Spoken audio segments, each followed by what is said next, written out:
Master. Cleverly, so I can't Sktv venue. Say my journey, Tina can I say my jamo. And yes, I know money. The more I get you. And you love me. The more I get you. Sktv, the best in Liberia. Sktv, the best in Africa. Sktv, the best in Mama Liberia. Must hold by the lofa and grandmother. And I didn't ya to money. And I said ya to money. And I can't play ya to money. And I could do ya to money. And I didn't ya to money. And I said ya to money. And I can't play ya to money. And I could do ya to money. And I don't get it now ya to money. That's the thing. And I don't get it now. Cause you work on my ya to money. Yeah. Oh. Sktv, the best in Liberia. Sktv, the best in Africa. Sktv, the best in Mama Liberia. Must hold by the lofa and grandmother. There are things we can do. We bring in good news and we give it to you. We talk about podcasts and connecting people and culture from here and out part of the globe. Calling out people who waiting to tell. That's not time and the efforts are red. The broadcast we giving a real and the premise my best. To work with my life without fear. From grandfather Nima to Lufa, from River Pass, River G to Chile, from Penku, Bromley, Kidman, Montserrat, San to Backwalu, from Maryland, Bonkan to the Mikey B. We the best in the land, yeah, LIB. We the best in the land, yeah, LIB. We the best in the land, yeah, LIB. Sktv, the best in Liberia. Sktv, the best in Africa. This is a government school, and the school has the population of about 500 students. Mainly the elementary dominated the school enrollment, and we do not have seats. As you can see, the children sit down on the floor, see some of them sit down on the floor and sit down one on another foot, which is that the learning will not take place. At least we have to be well spaced. The implementation for the school had to be well equipped. This is the only way learning will take place. Like for this class, we have over 80 students, and like that, it will not be fine for the teacher to conduct lessons. While he is conducting lessons, the other children fighting on the other side. It's wrong. Learning will not take place. So we are asking government or any other person who have children education at heart to help with chairs, textbooks, so that learning can be equipped for the school. How long has the condition of the seating capacity existed in this place? 2 or 3 years back. Okay. Yes. Could you estimate the total population of the school in terms of enrollment? We have 580 students. 580 students in this school presently. In terms of employment, especially looking at the teacher, where are we? We have 8 government employed teachers, and we have 5 volunteer teachers. So in terms of the PTA, what does the PTA do in terms of finding remedy for this seating capacity? At first, government mandate is not to collect PTA fees. So we find it so difficult. PTA is not. All right, we found it so difficult. That's just one of the highlights of some of our schools back home. I think that school is somewhere around in Bond County. Those of you that are Penta or Ponta, what kind of district in Bond County. So again, folks, good evening and a pleasant good evening and welcome to the Tuesday edition of the Sktv show. For a matter of fact, It's wet till the evening, and today is the 8th of July. Yeah, so the month of July is really, the month have its own, from the beginning, when when you enter the first day of the month, that means that the goalkeeper. Those of you who follow the football game, you will know that, in fact, that the goalkeeper. That means by the time the month enter number one, the month is not telling you that I'm the goalkeeper, I'm the number one. When you go to number two or day two of the month, it's not trying to tell you how to be that defense, maybe how to put in your defensive system. That means you got to defend your life. That's what the month is telling you. If you understand the months, you will suffer. So when you enter from the defense end, you start to enter now into the midfield. That is, you are not going straight into the life of the month. That's what we call the milk, because midfielders are people that control the football, right?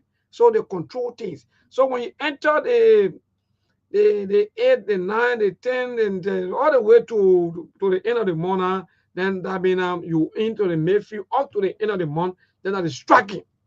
If you're not able to strike at the end of the month, that means you can't make it. So those of you who don't understand these things, that's how the months roll. So people, please, let's move on, let's share the show.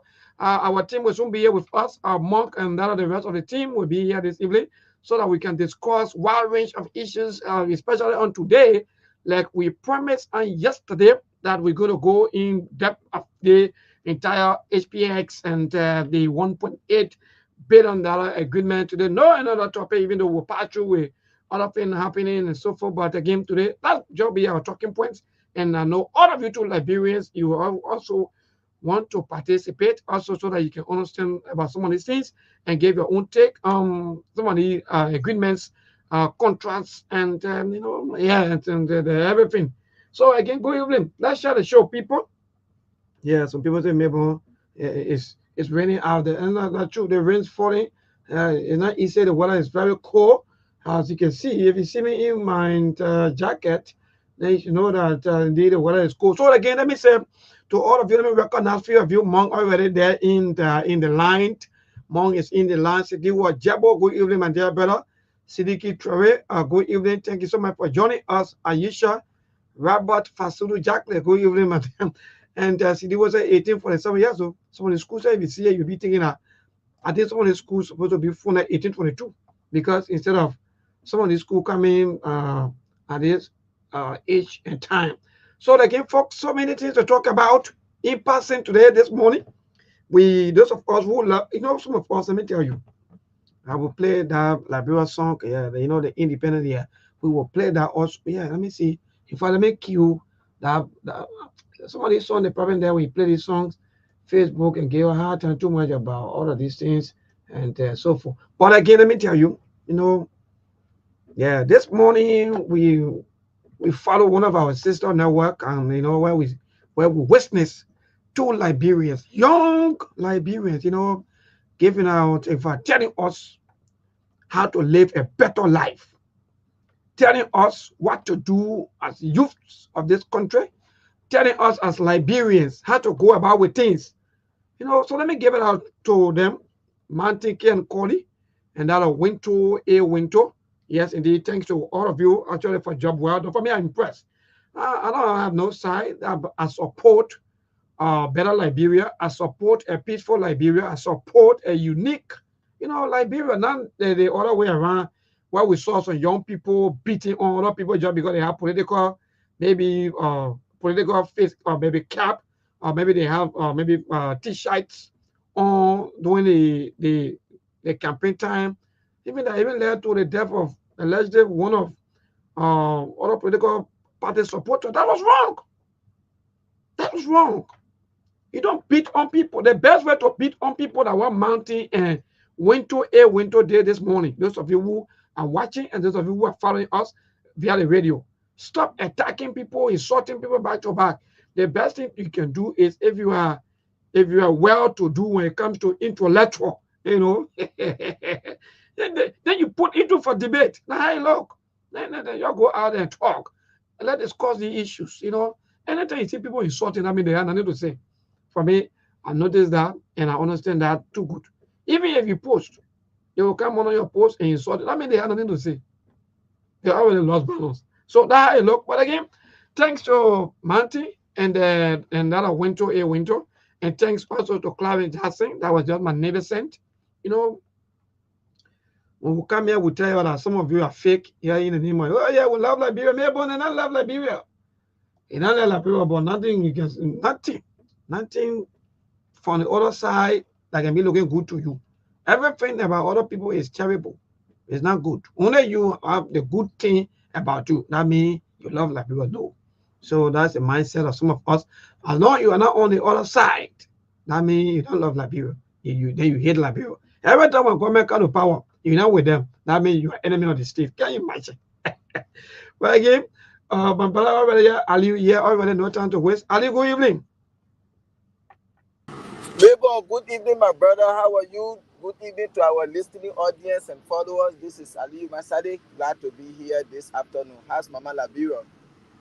Well, thank God Mama Liberia is doing great. And the only thing is that the rain falling here in Painesville, I don't know about the other end, but as we speak, there's heavy rainfall in Painesville.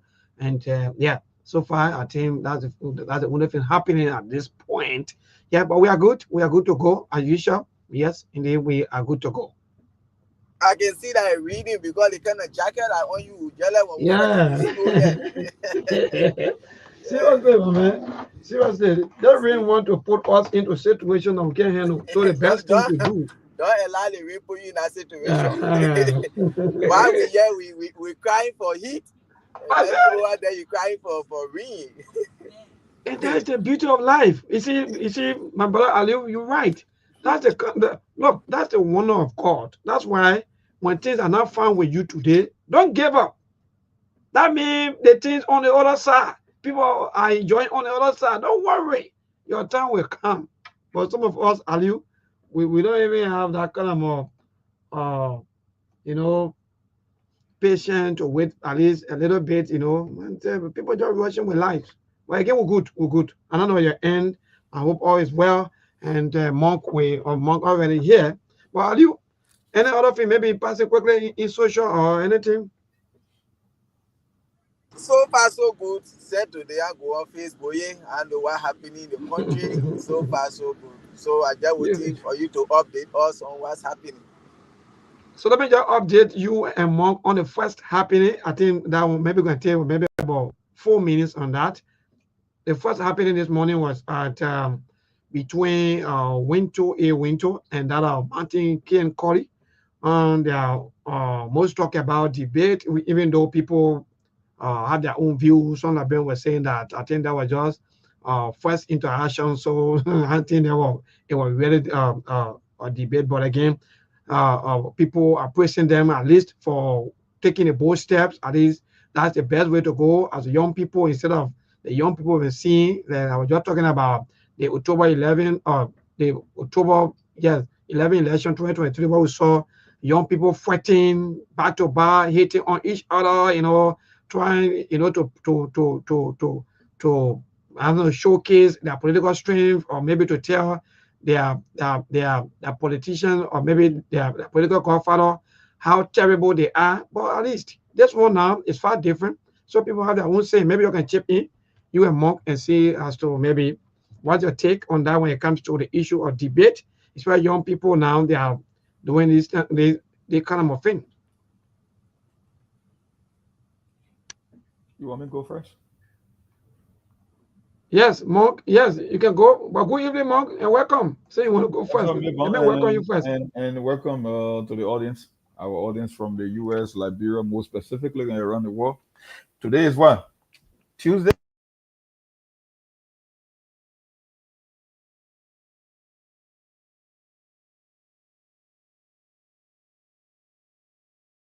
Yes, Monk, go ahead. Today is Tuesday. I'm getting you though. I'm trying to set up one or two stuff. But go ahead. Yeah, I'm back. I think I was off temporarily. I think I muted myself mistakenly. Yeah, good to be here on Sktv. I didn't follow that whatsoever was a debate or some discussion between those two individuals. That's politics and people got their own take.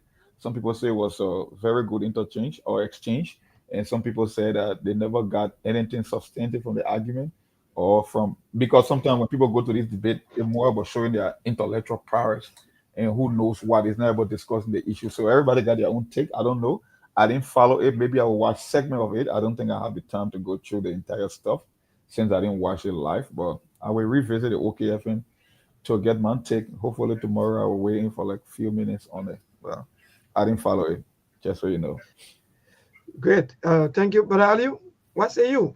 I don't know whether you follow because you said I don't know, saying yesterday you haven't go on it. No, I didn't follow a Maybon. And for me, this thing, I get much interest in it to see people who supposed to be basically doing something to take care of their family, they go and say that to hard debate, to see, for me. So I get nothing much there to say on that. Again, when you get something to do, you will not be there to be having debate to see Yeah, when you don't who have is free more time. intellectual Yeah, than their intellectual, friends. yeah. Yeah. Yeah, You know the one thing about Liberia, the irony about Liberia intellectualism, we got intellectual center on almost every street corner. You can see nothing intellectual about the country in terms of the output. Everybody come, they speak the political jargon, they do all the analysis. At the end of the day, the country cannot live up to the standard of the so-called intellectuals we have. We've been seeing it for the past 40 years. Everybody happens to be intellectual, even the one that went to school and got some 12-month paper they call degree, and they believe that they know something, even though you have no work experience. You don't even know the head you are talking about, but you think that because you can go on or Google and do some kind of a search, you think that you know what's going on, when in reality, you have no idea or no clue as to what's happening. Most especially, it was the same thing that happened with the progressive in the 80s. That bunch of jokers who left from here just because they thought they sat in class when they were able to run the country. 40 years later, the country is a failed state. That's the same thing you see happening. So the whole idea of intellectualism, intellectual, I don't buy into it because the last time I checked, I don't think we can boast of intellectuals in Liberia because people who are considered intellectual, their country, their society will tell you that this country, you know what, they got a lot of intellectuals here. Just the way how they live and the way how they govern themselves, the way how they do things, the structure that are in place, the system that are in place, it will tell you exactly that there is a country of intellectuals. Until then, I don't buy into intellectualism. and to be add up to you, Mark, and that brother Aliu, I think the two of you make a lot of sense, especially when it comes to what you're about the entire or young people, having their own time, wasting most of their time and other energy, especially to the entire center. We're not saying that don't do these things, but at least sometimes because they are what the politician, they are where the politician go to get quote unquote some of the young people, especially they will say, okay, this person, the person know how to raise the battle cry, the person know how to do this, the person know how to do that. So for so long, like just say, Monk, if you notice, see our students, see our university students here in Liberia when they are doing battle cry or when they are even want to or maybe thinking about or maybe sending out information to maybe to the public out there concerning things affecting them, and see the other students outside of Liberia. Let's just be specific, maybe in Rwanda and maybe other at least other countries that in Africa that a little bit up to standard. More. Because the reason why I'm saying that, if you notice, you will see far different. And you're right. Because most of our young people here, you always see them with a beret. You will see them without quote, I know the khaki left. I thought these things came about during the 1960s, 70s.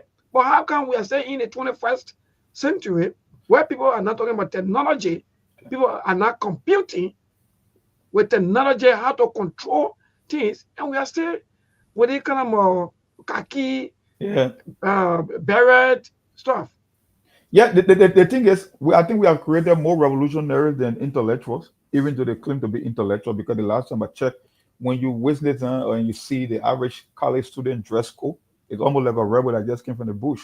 So if the country were highly intellectualized, you won't see these things happening. And you said it right. We came from industrial revolution to the age of technology to the World Wide Web. Now we are into the fifth industrial revolution they call artificial intelligence, and still we are addressing the militant. And you want to tell me about intellectualism? No, just because you have access to Google doesn't make you an intellectual. Because intellectualism will tell you a lot about your lifestyle, about the country that you live in, and most of the public officials that in the corridors of power in government, they all came from the University of Liberia. But look at the condition of the University of Liberia. Some of the dirtiest campuses you can find anywhere on in the world. That I think the last time you were the one talking about female going to take some antibiotics from a nearby clinic because the bathroom is so messed up. And you want to tell me about intellectualism? Come on. They have free time on their hand. In America, when we wake up in the morning, the first thing is how to go push your hours and make sure. You are just giving a perfect description of the time of the month. When we start getting to the structure portion of the month, we just get past the 15th. The average person in America start thinking about the next billing cycle. Your car note, your car insurance, your mortgage, your rent, and maybe your healthcare insurance. You start looking for how you will write the check and how you will keep to stay afloat, because we don't only have the income yet. You're not only competing for a job yet. You are also fighting against inflation, the cost of living. The cost of living is getting high, and the income is not matching up to the cost of living. So it means you got to work even harder just to be able to stay afloat. I'm not saying that you got to get rich. Honestly, the English I just spoke. To stay afloat, to keep your head above water, people got to work 12, 14, 16 hours, or you must work a job that will pay you higher income just to make sure you can put food on the table and to keep roof over your head. So for our guys over there, they got all the time in the world to go and sit to some Atai shop and just talk as much as they can. We don't have that leverage yet. So when you want to talk about intellectualism, I want to see Liberia making progress. Then I would believe that we are a land of intellectuals. Until then, we are complete S-hole. I won't say on the show because the graphic use of that word, but we win there. We S-hole country for now. So keep that out. Seriously, Mark, and to the young people out there, I think everything that Mark and Alio and myself, we are saying here, we are not saying, in fact, we're not discouraging you from maybe from coming out to speak, maybe to national issues or even to so many issues, right? But let's see one example about us, young people here in Liberia, especially those of you who are quote unquote students, leaders, and so forth. See the way you are even going about with things. See your dress code. See how you look. See the beret. What kind of example are you setting? What kind of thing are you into? Well, you because the politicians and they will benefit from your Mark. And that's the part of. I don't care any kind of way the young people put it. The politicians will still benefit. That's what politicians are all about. Politicians is all about making the most out of every situation, and they are the ones with unlimited resources. They control the state resources. They eat on time. They travel to countries when their health is at risk. They're able to buy a plane ticket and fly out of the country to get some of the best treatment in the world. So they will always take advantage of this situation. Matter of fact, for them, they want the country to remain that way, so that way to stay in power for the longest. But it's up to the average person. You could do a lot of things, and I don't blame them. It's a good thing to engage in economic and social discussion and the pathway of your country moving forward, but it cannot be an everyday thing wherein people want to show that intellectualism, who speaks better, who can give better presentation and propound. They got all the English propound the subject matter. When you look at the country, it's that the country is not making any move. We are getting worse by the day. All our social and economic structure is being destroyed. I don't know how can we make the case that the country boasts of more intellectuals. No, it's just not the case. That's total lie, total fantasy. We are living. But you know what? Baku is strong. Baku is always strong, but the country weak. You keep living a weak country. But indeed, more you are correct. Baku always strong. But guess what? Every time there's an issue, then how can what happened to the Baku? Well, Mark, that's it, man. Thank you so much. At least I'm happy that at least I will pass through with some of these things so that our young people, they will know exactly that. Some of you are being used over and over, even though you are quote unquote educated according to you, but it made no sense that you will go to school, waste all of your time and that energy. You go take one berry, you put it in your hair, you take what kind of clothes you wear, you put all kind of things on yourself. That's not the kind of more message that we're supposed to be sending out there at this age and time to a mate. We're wasting all of our times. And are you right? Time wait for no man. So let's move on. Mark and are you today? No time to waste. We're going nearly 25 minutes. So let's move straight into our discussion, because I know most of our people, they are following and they want to know, quote unquote, with all of the happening, even though finally the government of Liberia, through the Ministry of Information, confirmed that indeed the government of Liberia signed an agreement of $1.8 billion that will create jobs with the U.S. Company or HPX, as you may call it. So again, yes. So it is not confirmed. Those of you, even though this morning our foreign, in fact, people were saying that. I don't know, the Ministry of Landmass and Energy, Raymond Pay, called in on one of the local radio. Allegedly, there were kind of unconfirmed reports that he said that the government signed no agreement or contract or anything. But again, the Ministry of Information confirmed. Even the U.S. the U.S. embassy even confirmed. But more, that move in now into the entire deal. The company, how everything started, and what are some of the things that will be happening as we go along? We'll be asking few questions. Then maybe Liberian themselves by 7:30, they will also chip in also to know about some of these company and what they what there for them. So let's go ahead, my brother. Well, there's a lot happening, and the thing is, for me, I got a whole different approach when it comes to this situation, especially when it comes to Liberia and our president when they make these international trips and when they are signing concession agreement. I could care less about the agreement. I could care less about which country you choose to visit. I could care less about your vision or your so-called agenda. My thing is, what is in it for the Liberian people? Are you playing by new rules, or are you going by the same old playbook that continue to give us no result for the past maybe 100 or 50 years? That's where the problem is. And there have been a lot of mixed reaction from this whole HPX agreement and this multi-rail user to link the part of Yekepa to that of the borders in Guinea, because the guy had an iron ore concession and deal in Guinea from the same HPX. But when you do your own research, like last night I was doing some late background check, there is more to this story than what we are being told. I don't know, maybe that's why the government is not forthcoming, and you got mixed reaction here. 1 minute someone is trying to hide information, another day you get some kind of announcement from the U.S. embassy, and then you got people who are economists that are saying that, you know what, there is not a good deal for Liberia, and yet the government remains mute on the subject matter. The next thing we heard, Joseph Boakai is coming to Trump White House. But like I said, it's bigger than what you think, because this deal, it's been on the decks of the lawmakers since 2021.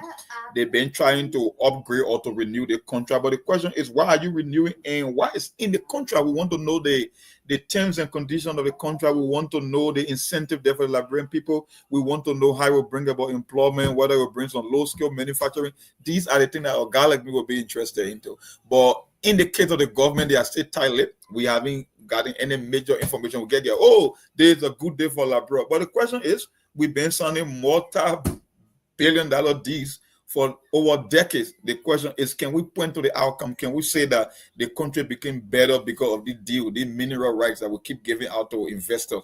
Can we make the case? And I'm yet to see it from the Joseph Boakai government so far. Matter of fact, there are so many questions and answers on this particular deal. And trust me, I came across a lot of information last night that I will be saying or talking about on the show today. So let me stop there for now. I just want to give you an update. Great, Mo. Thank you so much, Brother Aliu. What say you with the entire HPX, the mother company that signed agreement with the government of Liberia, and that information now been flagged out there through the Ministry of Information, even though some government officials were denying some of the information, but again, it's not confirmed. Although the Ministry of Information put that out to the Liberian people, then that means it's true. So $1.8 billion agreements have been signed, and Lemon, you're asking, what in there for the Liberian people? Are we going to go again with the same as business as usual, or what say you? Thank you, Mabel, and thanks to Mong there. Yeah, the problem, I think yesterday I was asking you the same question about this agreement, because we've been hearing about the HPS deal, how the Liberian government were going to get $5 billion from this deal. And how come today from $5 billion to $1.8 billion? That's the question right now. Number two, this thing has been going on for a very long period of time. They've been talking about this deal. Why all along they couldn't sign the $1.5 billion deal, but lately the president coming to meet Donald Trump, and then they had to go sign it secretly behind closed door and in the night alarm rate. Number 3, how will a president sign a concession in the interest of the citizen without legislative approval? Because I've been talking to some lawmakers, they were just surprised yesterday, Monday morning, to wake up to hear that the president signed the concession without their approval. Some of them, they don't even know about it. So this is what confusing me. Because how is the president going to such agreement, something that in the interest of the Liberian people, and we get a host of representative, we get it, and then they don't know anything about this deal. The president just went ahead and signed it. Is this the reason why he wanted like a regime speaker that he can just go ahead and do what he want to do? Or because we're hearing that he was under pressure? Because I think coming to America is centered around the whole HPS deal, where he was bouncing around, praising Metasty, this and that, and what have you. So there are a lot there to say, but we wait that the president come and go back. Let's see what he's going to tell the Liberian people, what will be his trip to President Trump, what he taking back to the country. And we want to know what we stand to benefit in the 1.8 billion. You see, instead of 5 billion, it comes to 1.8 billion. Like Mariah said, the signing of the deal is almost like you marry your first wife and then you're going to marry the second wife. You hardly, you don't want the first wife to know. So that how the whole deal was looking at from 8 billion to 1.8 that was signed secretly in the net, no legislative approval, nothing on the camp. So it can tell you that the president was under pressure to do this because he want to come and meet President Trump to avoid some humiliation and embarrassment. He got some info. But all in all, let's wait. We wish him a safe trip. Let he come and go back, and then let he tell the Liberian people why we stand to benefit in the deal, because he signed it. So far, so good. I just said that. Yes, so far so good, Mark. Someone will say, but how come the entire deal is like people are not signing document behind closed door instead of coming out maybe to the public for the public to have their own interactions, maybe through their lawmakers? How come we are not signing an agreement? Are we now into business as usual, or should we just remain maybe tight-lipped and say, okay, send Uncle Sam, let's just let him go and let's just let it be, even if our children are even maybe not into or maybe school or maybe good schools or so forth, let's just let him be. What say you? Well, I think the way the system is structured in Liberia is the president can go and sign a deal, and then later on he bring it to the lawmaker for ratification, right? That's just how it is. So I guess with time he will do the same. He will bring it before the lawmakers in both chambers to kind of put their seal of approval on this agreement. The thing here is this deal is a little more scary than I thought, because I read another article. I did my little deep dive last night on this particular thing about the HPX. The HPX is no longer HPX, right?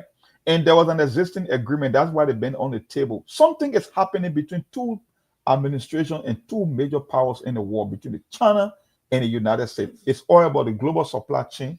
It's all about strategic positioning. That's why I keep telling on the show all the time. I said, Melbourne, any major event that happened around the world, there are only 4 major players behind everything that happened.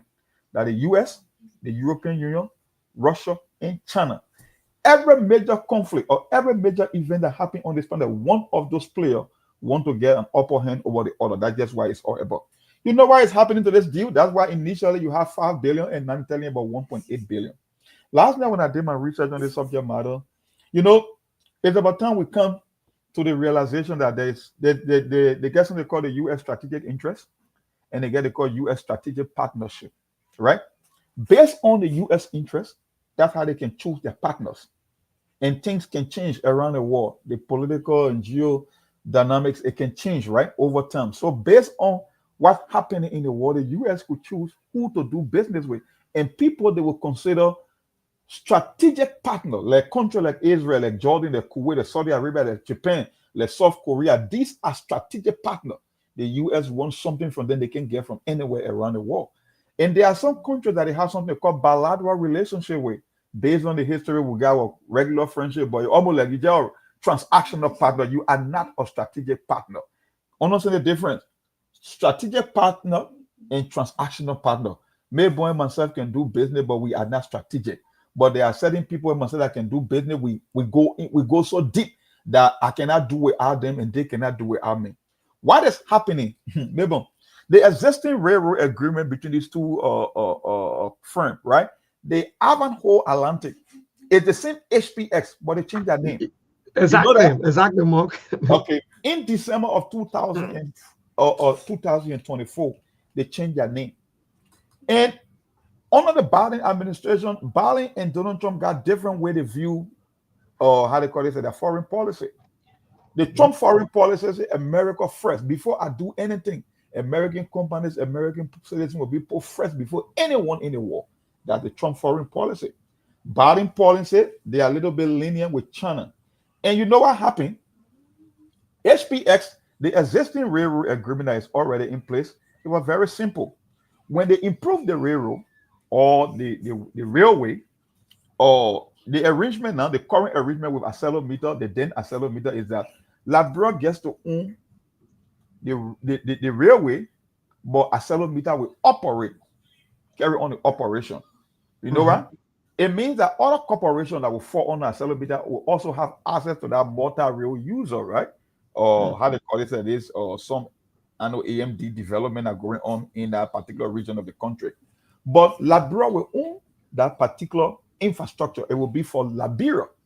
Now, this new Ivanhoe Atlantic, they have Chinese interests. And there are three countries in Africa that got huge iron ore deposit. That the Democratic Republic of Congo, that Guinea, and Liberia, right? There is a deal in Guinea already to expand their railroad and to build a port in Guinea. 80% of the mineral, the iron ore mineral rights in Congo is being controlled by the Chinese.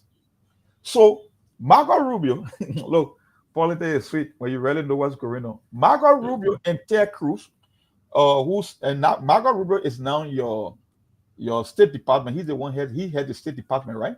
It's no longer under Anthony Blinken. Under Joe Biden was Anthony Blinken. Marco Rubio got an anti-Chinese sentiment. He believed in the Trump doctrine that America first, and that anything America or American companies should be putting at the front end of the table before anyone. This is what Marco Rubio said, right? Maybe it's good to do research. You know what he wrote? You hear me? Yes, go ahead, Mark. We're listening to you. This is what Marco Rubio wrote on his view on concerning the whole issue. He said the Communist Party in China, led by the PRC, is the most potent and dangerous near-peer adversary this nation have ever confronted. They have elements like the Soviet Union never possessed. They are technologically adversary and competitor, an industrial competitor, an economic competitor, a geopolitical competitor, a scientific competitor now, and in every realm. It is an extraordinary challenge. It's one that I believe will define the 21st century. He said when the book are written about the 21st century, there's going to be some chapter about Putin. But there is going to be some chapter in there about some other places. But the bulk of that book will have to cover China, about the 21st century. It will not be just about China, but the relationship between China and the US. That's why I keep telling you, it's two major powers fighting for leverage. The Trump policy, Trump, Labrador, and the US have this particular relationship, right? We got this bilateral relationship. And they believe that if China controls 80% of the iron ore rights in Congo, and they got a deal already in Guinea, they won't sit there to allow that same thing to happen in Africa, because it means there will be a monopoly of the iron ore and the infrastructure or the corridor that they will use. And matter of fact, you know what will happen? It will give China two ports. Not only the port in Buchanan or the new proposed port that they want to build. That's why the $5 billion was all about. The $5 billion is inclusive of the new port they call Didia. I think DIDIA, somewhere in Grand Bassa County. That was the port.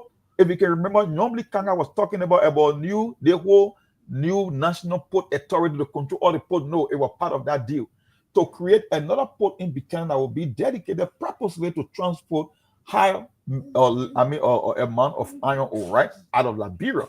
So the Trump administration is saying no. When three countries got huge amount of right or deposit of iron ore, and the Chinese already control 80% of the one in Congo. They already got a deal in Guinea. We cannot sit there and allow this to happen in Liberia. It means they will get total control and monopoly of all the iron ore rights And in terms of shipment, they will control the supply chain. And matter of fact, it gave them access to 2 new ports. I told you how ports are very strategic when it comes to international relations, right? Oh, yes, indeed. 90% of all the transactions that happen around the world in terms of maritime happen by waterway.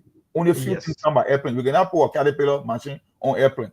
They come in ship. So most of the transactions that happen around the world happen by means of seaport. So the more ports you got under your control, the more powerful you become, improve your economy, you make more money. So that's why it's happening. So man, think I was like, okay, if that is the case, then it means and the Trump administration and this particular article where they were saying is that the present U.S. ambassador to Liberia, Mark Turner, right? It's Mark Turner that is in Liberia, right? The current U.S. ambassador. Yes, Mark. He was appointed by Joe Biden and the Biden administration and under the Anthony Blinken. He was the one, including the African, how they call it, the State Department Bureau of African Affairs. They were the one putting the Liberian government under pressure to sign this agreement. And you know the reason why? Because they themselves got stake in it. So even though they represent the U.S. government, he's U.S. ambassador, but they call them deep state holdover according to this article, that even though they carry the American label, but their strategic interest, I'm talking about on the individual level, they are not there for American corporation, they are there for Chinese-owned corporation. And the reason I raised the red flag, this Ivanhoe Limited or whatever they call themselves, they same Atlantic. Yeah, Ivanhoe Atlantic. They were created. You know, the state of Delaware in America is a tax haven.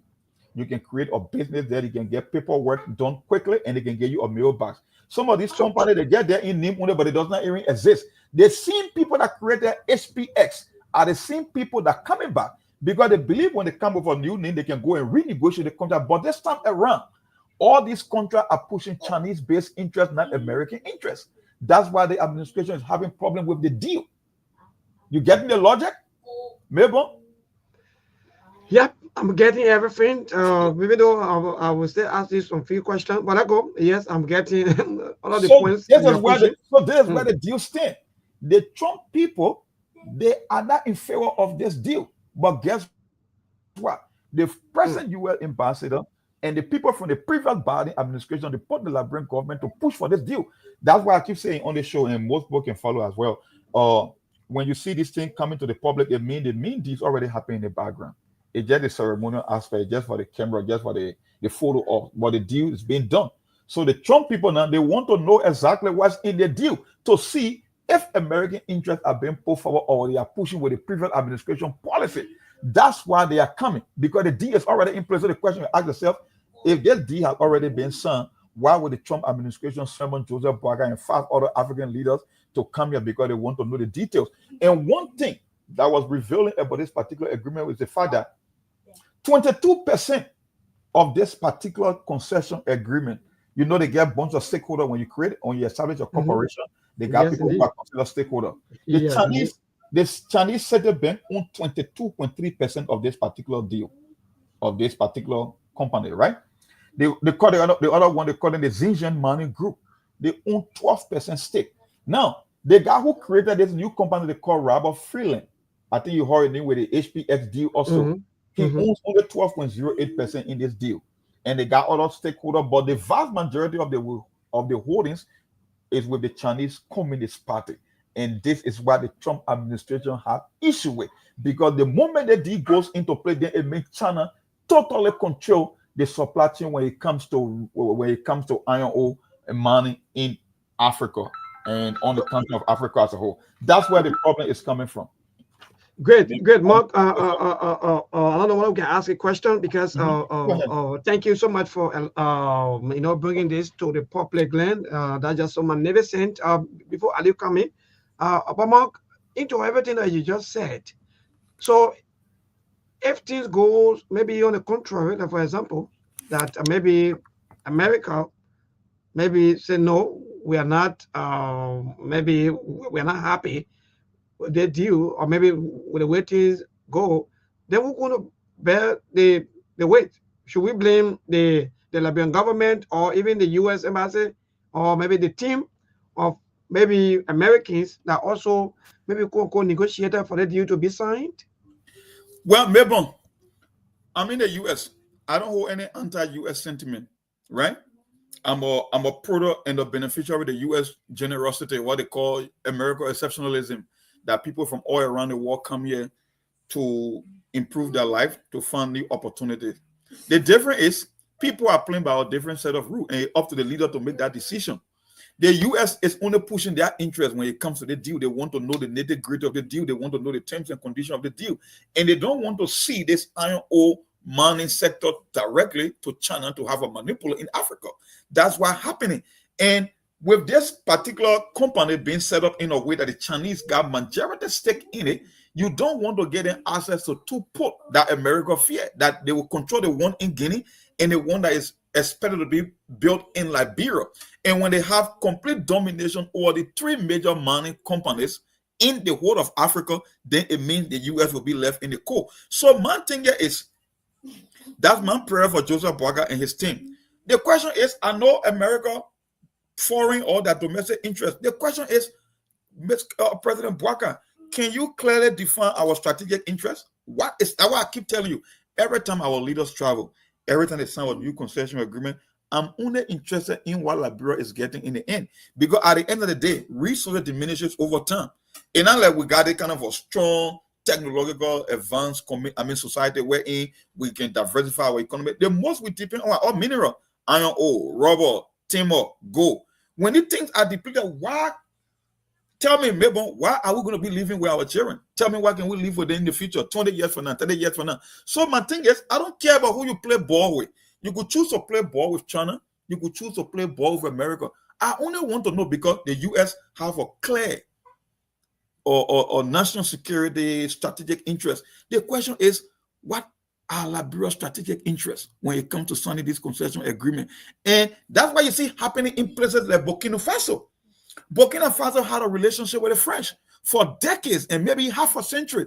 The French ran the show. So they were like, you know what? You've been running this country, but we're not seeing the fruit of our labor here. You only treat us when you want something from here, and you're not giving, or we're not making more banks on our buck. The question is, if we find other partners to give us better deals, then we will go with those partners. In the case of Joseph Boakai, you got to be very, very frank. If you want to play ball with the Chinese, then go with the Chinese, even though there are some ramifications, there are some implications. If you choose to play ball with America, you should play ball with America. But this whole thing about playing on both sides, trust me, it's not going to end well. So I'm just sending a warning to the administration. Just know what you are doing, because this thing, Liberia only happens to be the pawn in this game. There are two big players that are playing on this particular chessboard, and Liberia is not part of it. We only happen to find ourselves on the field at the same time, but equally so, there is a direct fight between the U.S. and China. So I just hope they know what they are doing. I will end there for now, baby. Let me stop. Yeah, thank you. But Aliu, any question? Because I know that some of the previous government officials they also accuse the U.S. or some lobbyists and so forth because of their company that in fact that there were sanctions and so forth back to back. But Aliu, I know more will come into that also. But what say you? You want to ask more questions? No, the problem I've been following month, and I just ate there because signing those agreements is not all to it, because like those minerals they are extracting, they are not going to come back. So why we stand to benefit? Because Joseph Boakai will sign this after your 6 years you gone.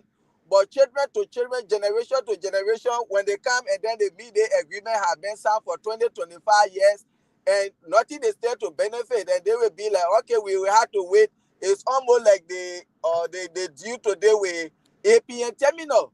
These are some of the things, because Joseph Boakai and Eddie, they were the one that signed the APN terminal deal, and George Weah-Kim, he couldn't do anything about it. And we expected Joseph Boakai to come and revisit that APN terminal deal today to see how best they could change it to put it in the interest of the country. No way. The city with ArcelorMittal today, they were the one that signed it. Are they going to revisit that deal to put it in the interest of the Liberian people? Up to now, we are still waiting to see. So if you coming to sign from 5 billion to 1.8 billion, so why we stand to benefit? Because those Every day Liberia get natural resources. We keep signing concession agreement, and when we sign it, at the end of the day, the citizen will say, "Oh, this was a bogus deal. It is not in the interest of the country. We stand nothing. We stand to benefit nothing out of this deal." So that's the big question now. And I said it yesterday. The Unity Party, they are good at playing double games.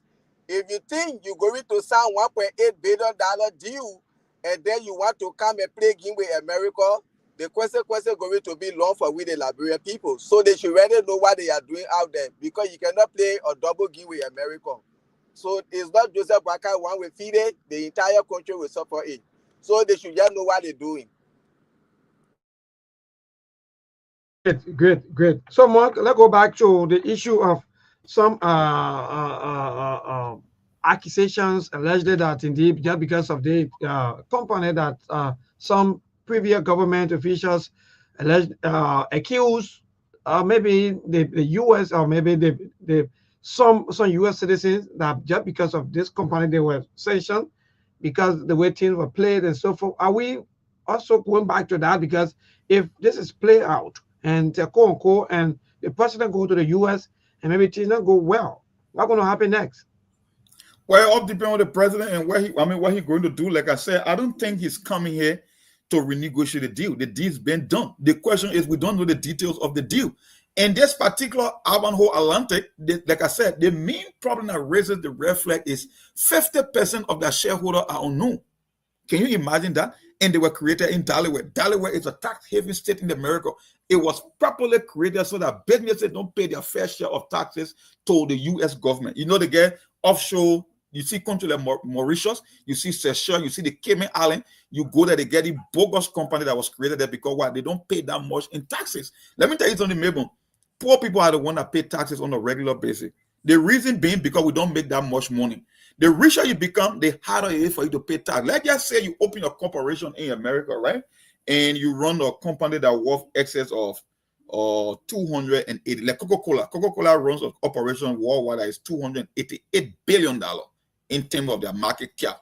Now, if the corporate rate in America is 28%, for Coca-Cola to get a look at the U.S. government and say we're going to write you a $40 billion check, is going to be a very tough thing.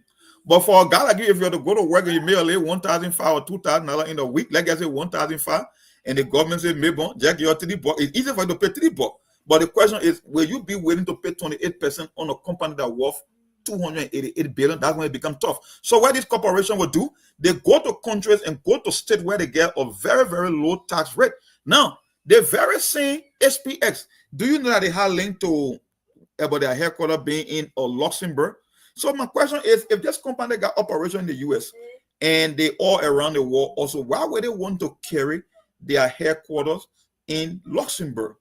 And you know the reason? Last night I got to know that Luxembourg herself is another country that engaged in the tax shelter business, where you can go and open corporation that is not open to the public. You can hire your withholdings. You pay very small amount of money. So all these guys, they are all players. They are all looking for a way to get rich. And even the people in government, including some U.S. officials, they are part of this thing. That's why I found out last night about this. So I was like, you know what? I can only pray for Joseph Nyiman Boakai because this thing is way bigger than him. The question is how the president is going to handle this particular matter. Because, like I said, you have your traditional ally who happens to be the America, and they who HPX, they have made a lot of investment in Liberia. I think according to the article, just last year alone, they spent upward of $100 million in terms of bringing equipment to conduct their mining operation. And the one thing I want for the public to know, you know, we always get anything wrong. When you hear country like Liberia signing a deal of $5 billion and $1.8 billion, the average man would think that they just put money in some bank or right and just can drop it in our central bank or the finance ministry. That's not how it works. That 1.5 billion or 1.8 billion, maybe the contract is almost 30 years, right? And any improvement those corporations will make in Liberia, whether they are constructing a new railroad, whether they are building port, whether they are bringing equipment, whether they are training workers, all that money is calculated in that same 1.8 billion contract. So by the time you look at it, maybe Liberia will be getting only like $10 million per year or $20 million per year over 25 years. So when you hear 1.8 billion, do not assume that the government or Joseph Boakai is about to receive 1.8 billion. No, that's not how it works. Maybe the most we'll get from that contract, 15 million per year, 20 million, all depend the negotiation. in terms of employment. Maybe you get few employment there, maybe the country will get some stake in the country. But at the end of the day, the vast majority of that particular amount, it goes to nothing but improving the operation of the business itself and some of the infrastructure they are going to undertake in construction. So don't buy into the idea that Joseph Parker Nigeria got 1.8 billion.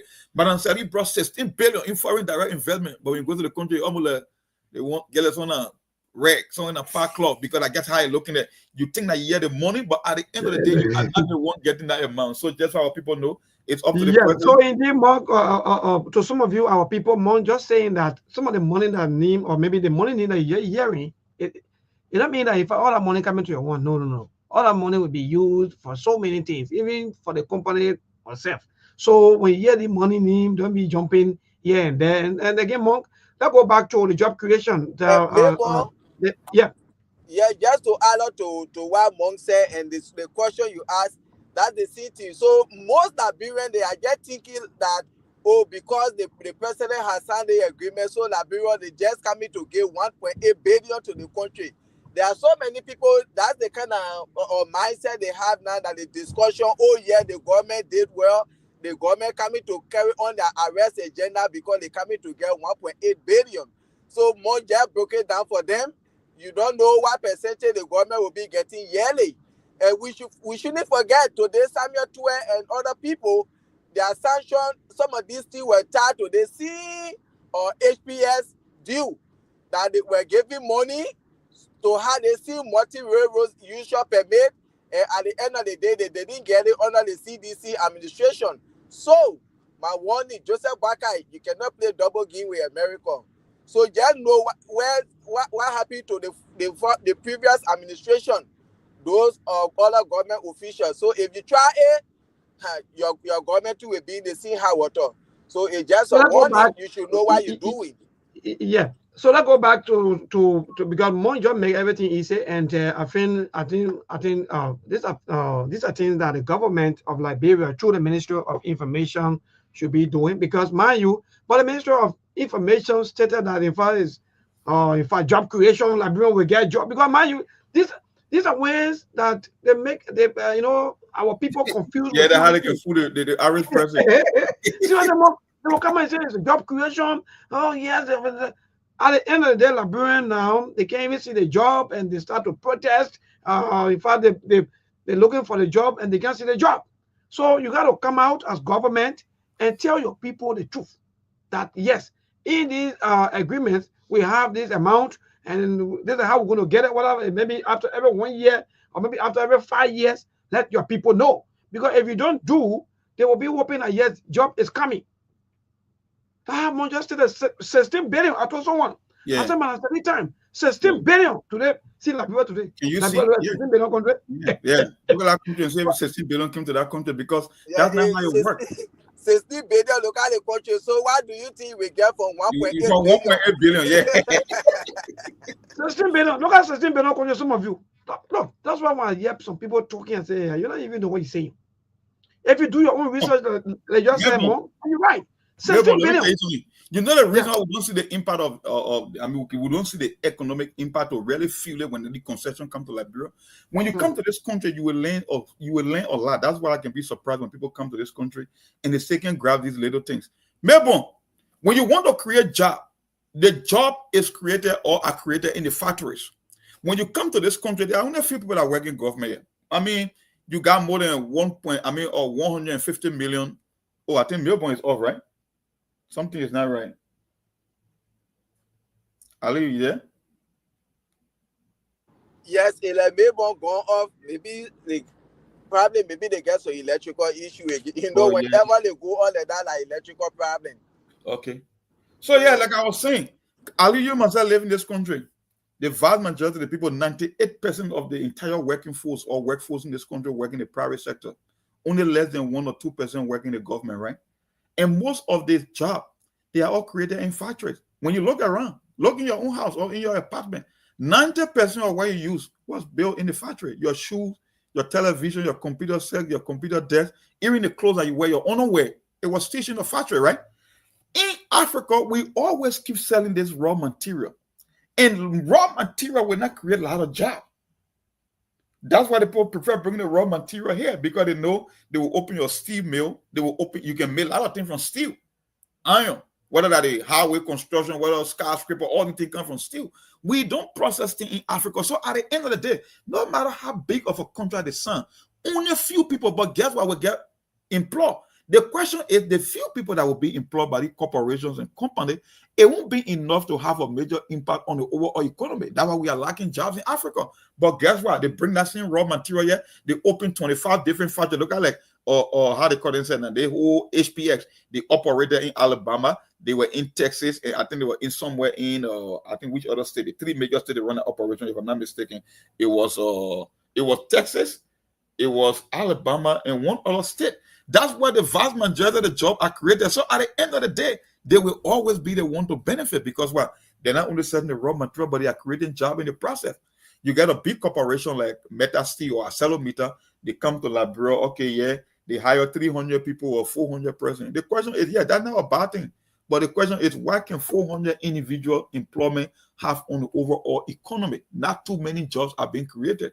So I would say again, it's up to the president, because there is bigger than what he think it is. It's a geopolitical issue. The only difference is Liberia is being caught between two giants that are fighting for dominance. When it comes to military dominance, strategic dominance around the world, they are all talking about infrastructure and critical assets on the continent of Africa. So, Mr. President, it's up to you. The last time I checked, when the Liberian people went to the polls, they never went to vote for Aliyu or Monk. They voted for Joseph Jima Bwaka. And these are the times that when the president, we have to make better decisions on behalf of the country. Like I said, it's all about what Liberia tends to benefit. Whether you choose to go to China or you choose to go to America, that's your call. You are the commander-in-chief.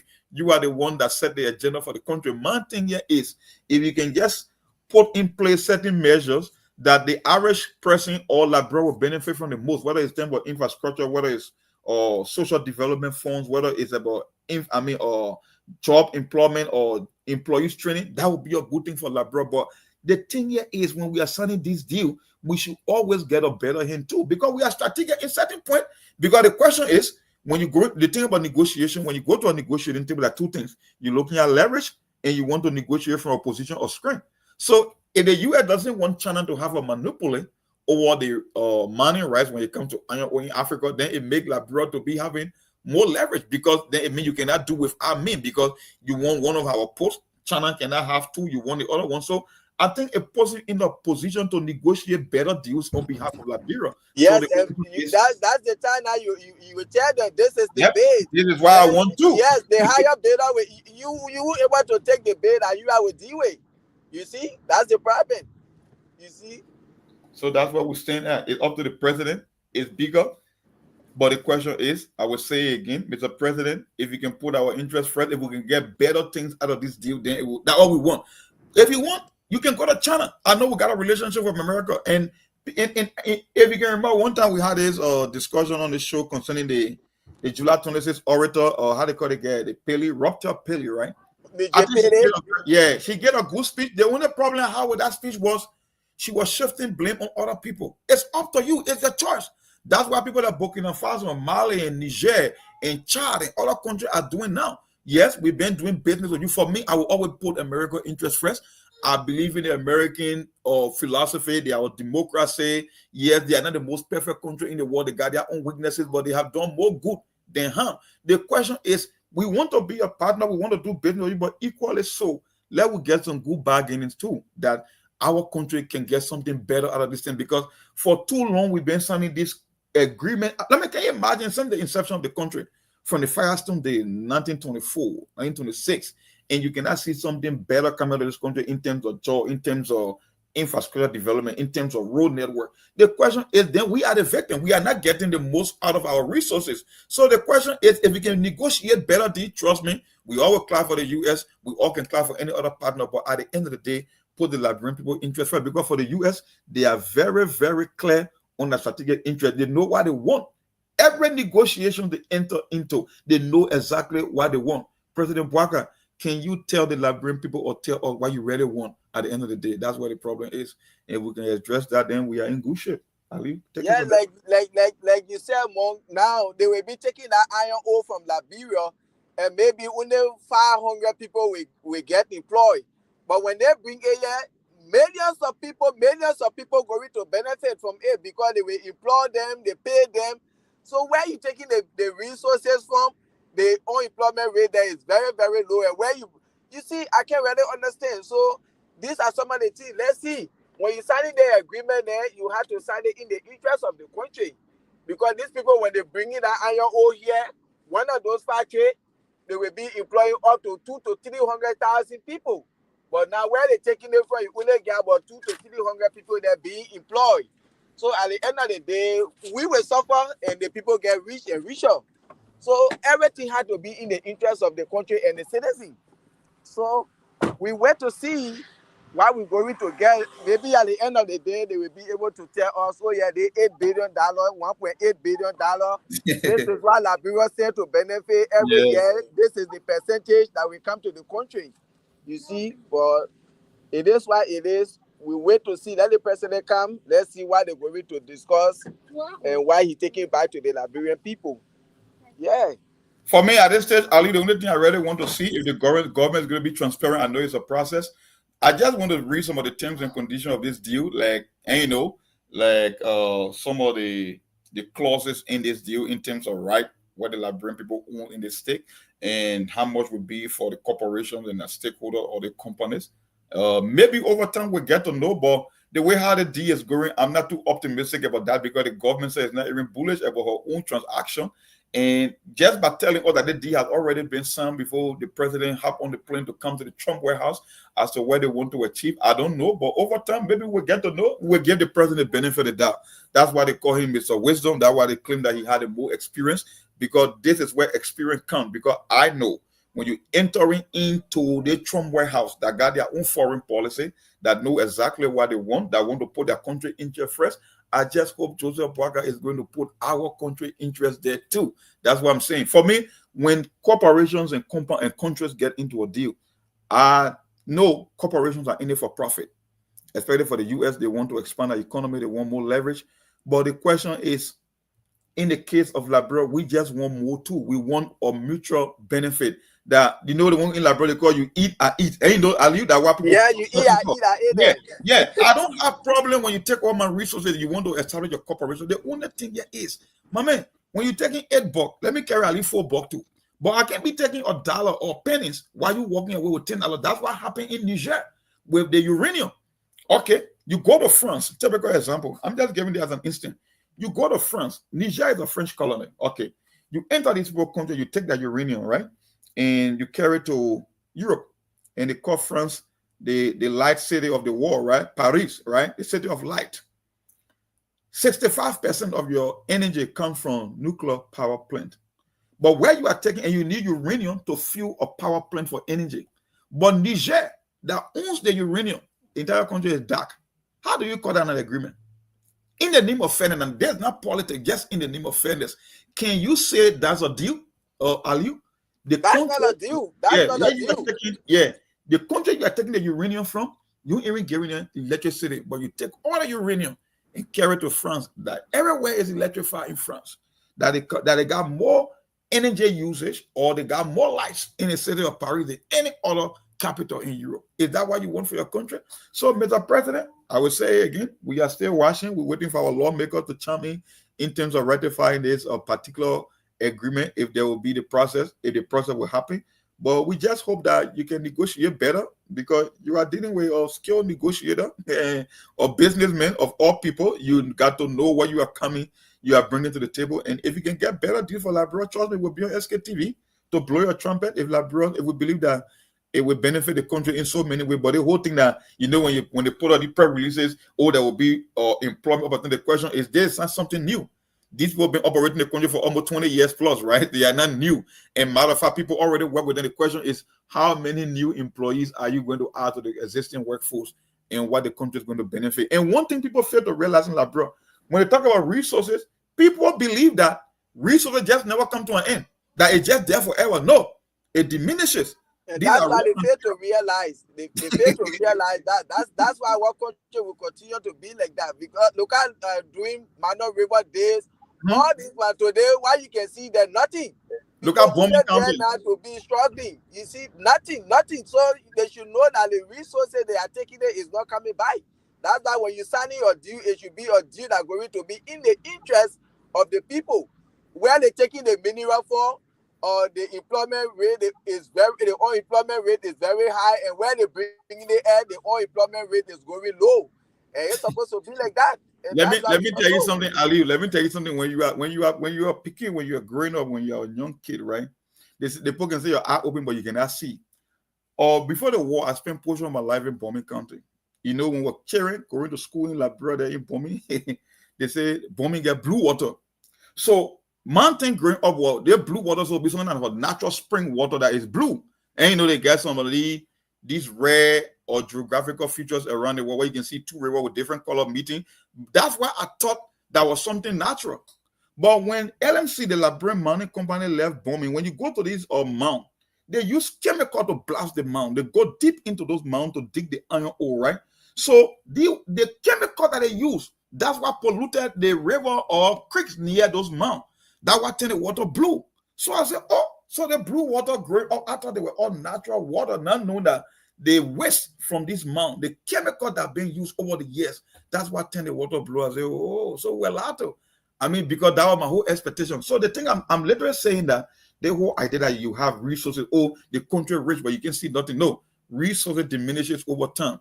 The companies will come, they will dig it, they will empty those mountains, they will pack their bag and leave if there is no need to do business in the country. The question is, when they are coming to sign this contract, just make sure you get your fair share, because we cannot stop America from having their will. They are a global power. You cannot override China. Liberia is just a small country. We are not even a major power broker, even on the continent of Africa. Let's talk about the rest of the world. My only thing here is, Mr. President, I think the American people themselves, they will buy into the idea also, even though they want to make their profit, they want to expand their empire, but equally so, if we can get anything better than what is happening now in the country, that would be a good thing for the country in the long run. So that's all we can say. You see, Monk, you just educated people today, even myself, because myself, we used to live for our village. Sometimes we used to go bombing to go look at the water. We say, oh, the water, look at the blue water. People used to go there, we talk it to be like something natural. Like now you just educated me today. No, you see, there's so many people used to go bombing. Myself, when I was working with the Norwegian Refugee Council, we had our headquarters in bombing. Sometimes we just used to go over there to be looking at our water. We thought it was natural something. Like now you just educated me on that. You see?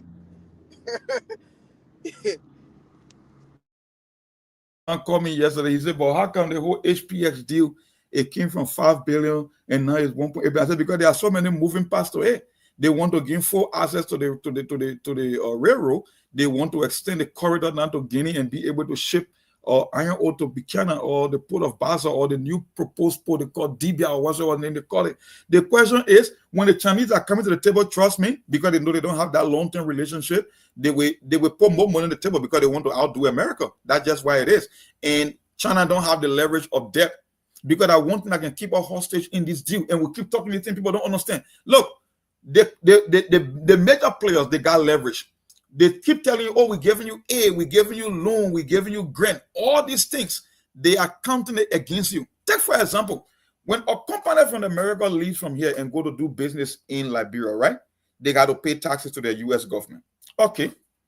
If Liberia is already indebted to America and an American company is about to do business in Liberia, looking at the tax implication, you cannot keep pushing them for more taxes or for more money, because you are already indebted to them. So this thing that you call grant, you call loan, you call aid, oh, the U.S. government give a World Bank give a 100 million for aid. No, they are not aid. They are just nothing but a death trap. And that's the reality. Even people that listen to the show, they know that these things are used as leverage in the end. It almost like Ali, right? Say, I'm in the Ivory Coast and I run an Airbnb, and you say this summertime you want to travel and come to the Ivory Coast, but I owe you $2,000. If you are looking for an Airbnb in Africa and I'm the one running the Airbnb, do you think I'm going to charge you like the way I can charge ordinary customer when I'm owing you money already? No. That's it right there. That's just the nature of the game. They use the little money here and there. They set the trap. They put you in more debt. At the end of the day, they got leverage. So when you want to sign a deal, If another country want to come and say, oh, Liberia can give you more money, no, you cannot go to that country because guess what? You are already deep into a hole in debt with the U.S. and other international partners. So at the day you are the one being held hostage, rather than then giving you $10 per hour, they give you $2 per hour. They say, oh, but other countries can benefit from concession agreement. But in the case of Liberia, we don't get anything out of it because you are already in debt. You don't charge the man you owe money, more money. It doesn't work that way, and that just happened to be the case in Liberia. Every day somebody celebrating World Bank give your money, IMF give your money. That's a lie. Nothing is free. Anything you receive free, it means someone pay for you on the other side. So this whole idea that they got something they call aid, they got something they call grant, that's a lie. Nothing here is free. You will pay for everything directly or indirectly, and that's where the problem is. So when no free money in the world, you can get it. That's why our country the debt can finish for Liberia because our people they don't explain this thing to all to be all to understand. Oh yeah, we getting grant, we getting this, and this is how we are going to pay it. And they don't tell all these things. Well, everybody will just be there. They happy. Like now, 1.8 billion people say, and, "Oh yeah, the government are achieved." Mark, and I'll be back. Yeah, go ahead. So you are off the radio, right? Or you are still hearing us? I mean, you guys had any electrical fault or something? Yes, we're monitoring while we were carrying the news live. Also, Bob, go ahead. Oh, okay. Oh, you guys are carrying on the news bulletin, right? Yes, indeed. All right. Go ahead, Ali. Yeah, so as I was saying, our people they don't make it expensive to us to make or to understand that it. But just as you said, let President Baka go by. We need to know the 1.8 billion what we stand to benefit, because this is another agreement that they go into. We don't know how many years and what we stand to benefit. So we wait to see. Let him go by. We wish him a successful trip to and fro. Let him go by. Let the people explain to us. Good. So, Mark and that brother Ali, I've been following all of you, and may I have only one question, maybe for our people, and I guess maybe this question will also make sense to most of our people. Because Mark and that brother Ali and the rest of our follower viewers and listeners, we are in the 21st century. I think by then, when the other company, like for example, we use Firestone as an example, maybe by then people will say, yeah, by then people I will not open this and that and so forth. But Mark, with the kind of life now that we are in, with the kind of age and time, how come most of these companies and even most of these contracts or agreements, we are not seeing any of the companies that venture to say, okay, like for example, since we saw this agreement, and in fact, we're supposed to carry the raw material, because Mark, I heard you talking about the raw material, and there where more we are losing. Because the people come here, they take all of the raw materials and carry everything, even know one sample, one company of even sub-branch to be here to say, okay, yes, at least, like for example, we will use this sub-branch maybe for us to be training the people so that they will not around, and it will be able maybe to produce this. But more, nothing of such. So even for me, even the physical catch or whatsoever thing that they been giving, I think it's still making no sense to us. Because if you are not teaching a man how to fish, but you keep acting like you're giving him, I don't know, little amount of fish or something, you're giving him something. Like, when the people had that saying, they say, when the lawnmower rat, when you're ready to, eat on your feet, it can be put in breeze so that you can feed the weight. And how been throughout the time, and we're making no progress. So my question is, why the company or why some of these concession agreements, all the people who come here battle to invest, why they are not bringing in their substation or something like that?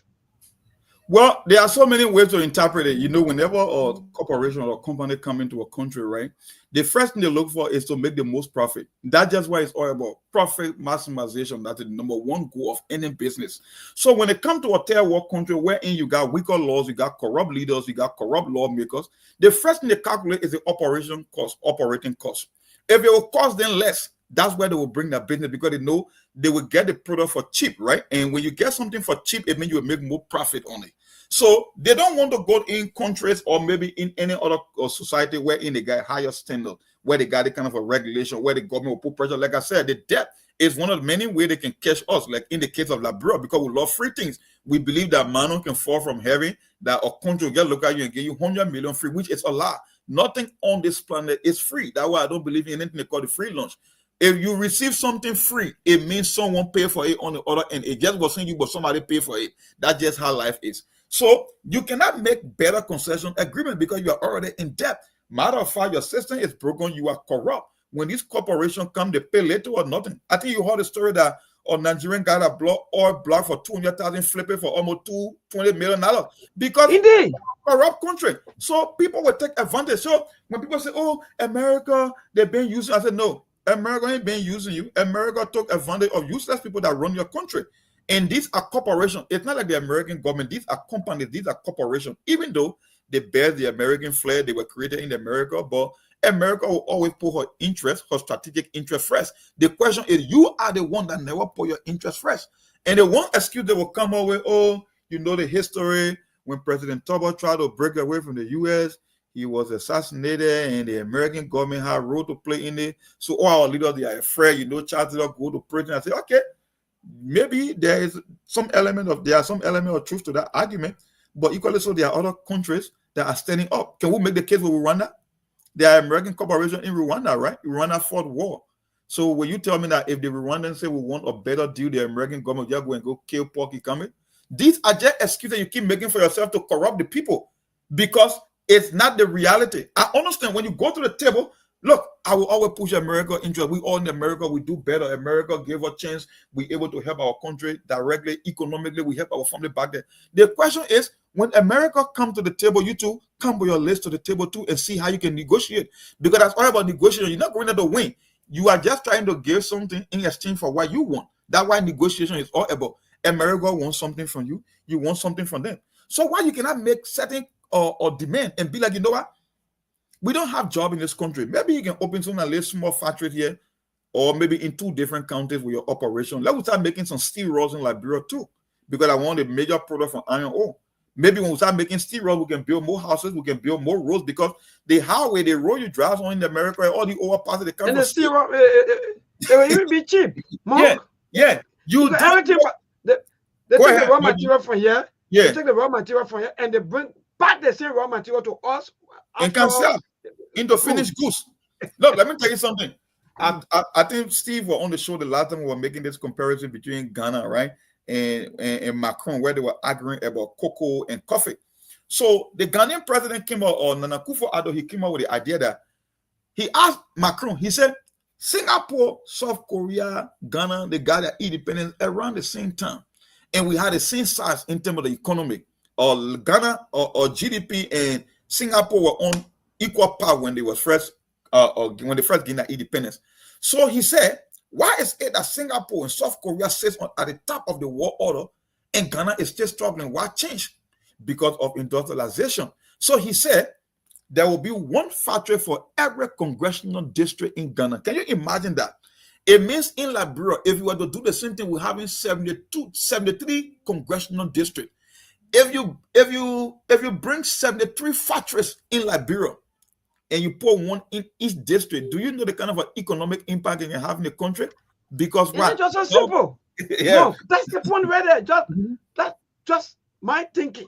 Because all of the crime we're doing back to back every time, all the American people and my brother, one of our brothers just saying something, say they want job.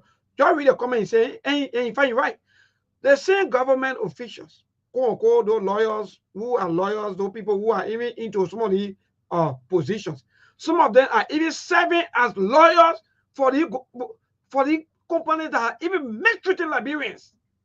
And you said that I think you're right, that because of our leaders' behavior, that's why most of the companies or most of the concession agreements, everything is going the way things are going. And you're right. Sometimes people shift out the blame on America because they feel that most of the people they come from America, quote unquote, and the company are all American company because they bear the name of maybe 1 or 2 Americans, so they think that this company are genuine company. So nobody want to challenge. So I think, Mark, the issue here is corruption. You just nailed it. Nobody is haunting our leaders, but our leaders themselves, they are the problem. That's why they always feel threatened by US.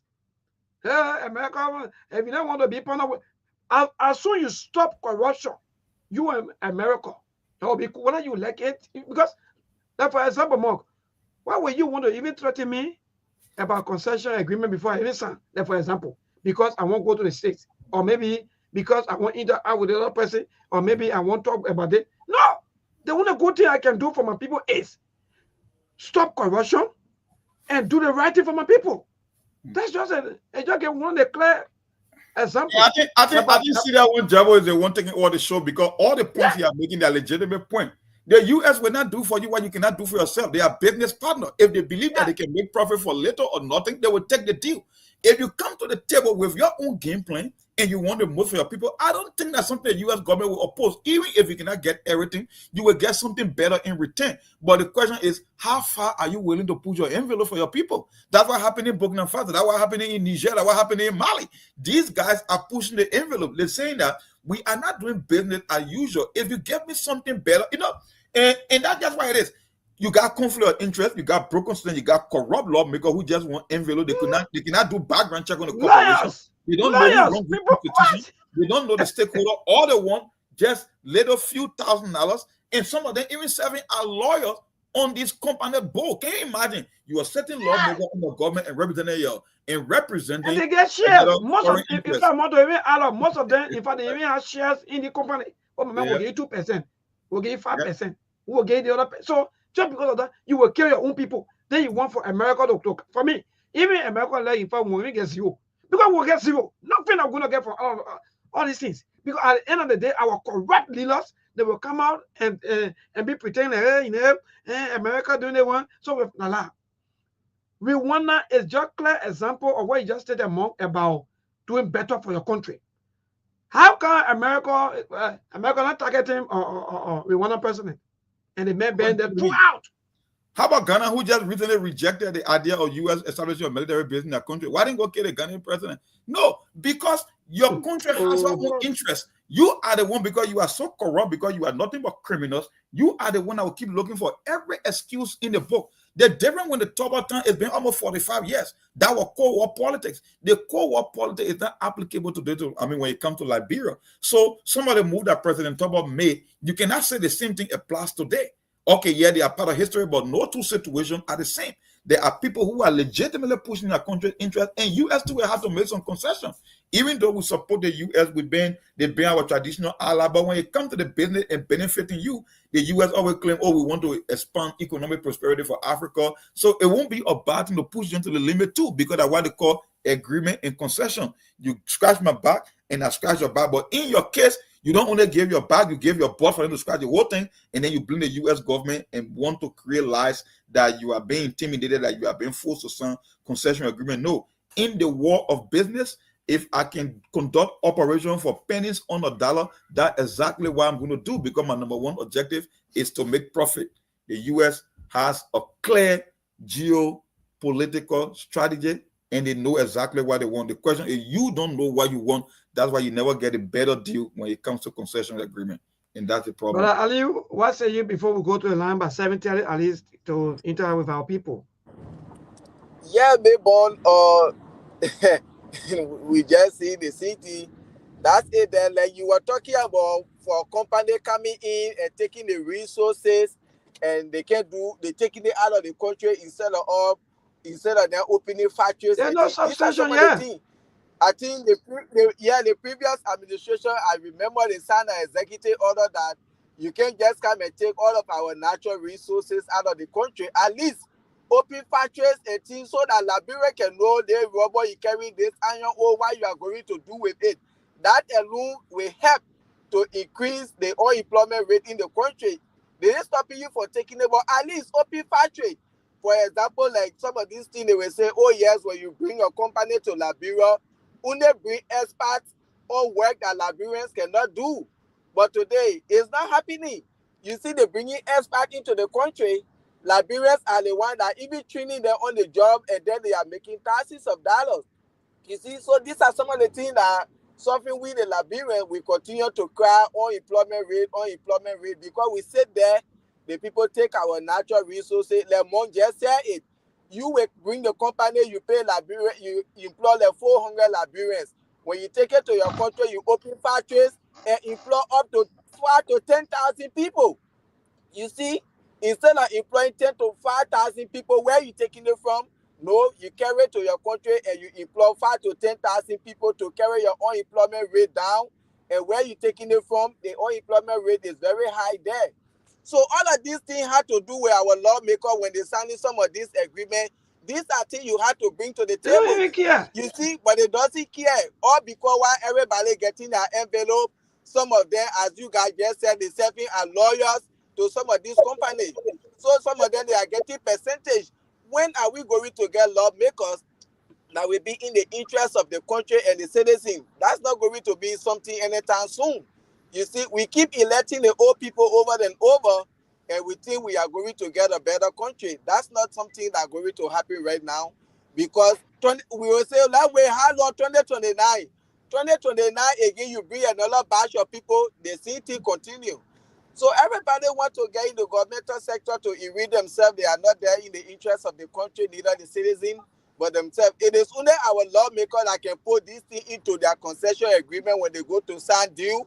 This is what we want, but they don't think about that. So we got a long way to go. On a very serious note for me, I don't get it, because even in the US, you have all of these cell phone, maybe the, like for example, iPhone or you find, Samsung, all the companies there, and they have their own, and they have other branches around. How come this control of ours? People will come and you prefer to give them your raw material. Tell them that carry. When you carry, you finish doing everything you want to do with it. Send us on the so we can buy it very high price. The white man, right? We believe in research. They believe in their brain. That's why they spend more money on research and development. They know how to add value to things. Let me tell you something. I was reading the last night. I was just looking at a list of things that are made from crude oil. Let's say a company like Chevron, they come to Nigeria or they come to Liberia, they buy your crude oil. You're selling the crude oil $100 a barrel. But you don't ask yourself, how many products can I get from crude oil? Right? When you refine the crude oil, right? You will get gasoline, you get petroleum, you get natural gas, you get engine oil, you get jet fuel, right? You get plastic from the same crude oil. You get propane gas from crude oil. You know, when you go to barbecue and eat a meat and chicken, that shining point you can wrap your meat in. That aluminum foil, it comes from crude oil. So they may spending $80 a barrel for crude oil, but he got 35 different factories that he will create to get 35 different products from crude oil. And some other thing he said them $50, $25 or $30. It means when the man spend $80, by the time he finish refining that one crude oil, he get 36 different products from factory, and all those factories are creating jobs. Some of those products selling them for $500, somebody selling them for $150, somebody for at the end of the day, the man is making like $10,000 from one barrel of crude oil. Or crude oil that he sold to him for $80, he able to flip it around and make $10,000 from one barrel. Do the math. How you think they become rich? We don't add value to our resources, and that's the problem. You keep selling resources in everything about us that we're selling. Liberia is a transnational country. We can sell.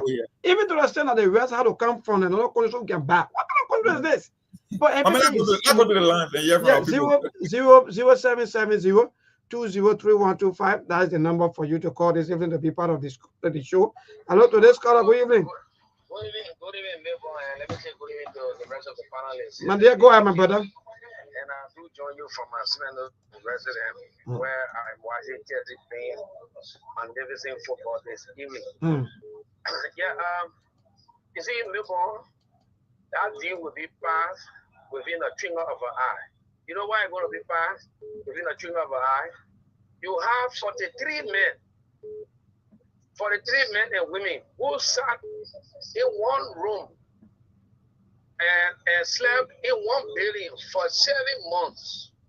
And the deputy and the speaker said, the deputy speaker said, Joseph Bogart and his uncle. The speaker said he's a regime speaker. All the guys got the same thinking. None of them thinking all of the bags. They all are thinking the same old way. So as a result of that, just like you saw that 4G passage of that bill, of that agreement rather, at the NRC, where journalists were denied for entering, where some okay for church or churches were just finding food to eat.